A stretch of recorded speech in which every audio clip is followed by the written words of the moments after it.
উলুবেরিয়া স্কুলের কাছে। সৌগাত্য করো হামারা। 4 দিনের আনন্দ, 365 দিনের আশা, আমরা সবুজ সঙ্গে ছেলেরা বস, এটাই আমাদের ভালোবাসা। আগামী 3 ফেব্রুয়ারি সরস্বতী পুজো। স্নেহা রিমিক্স গঙ্গাসাগর সে। 4 ফেব্রুয়ারি সবার মনে জায়গা করে নিতে আসছে সেই নদিয়া থেকে পায়েল মিউজিক্যাল ডান্স গ্রুপ।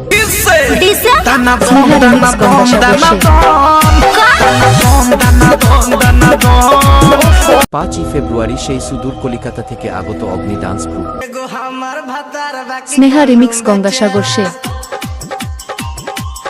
6 ফেব্রুয়ারি রাতে বিসর্জন মেলা। এই পুজোতে সমস্ত সাউন্ড প্রেমিক লাভারদের নাচাতে ও কোয়ালিটি বেশের ঝাঁকুনি দিয়ে পাবলিকের মনে জায়গা করে নিতে আসছে তমলুক থেকে এসজি মিউজিক এবং বিভিন্ন রকমের লাইটের কেরামতি দেখাতে আসছে করঞ্জলি থেকে প্রিস stage light. Sneha remix Gangasagar সে।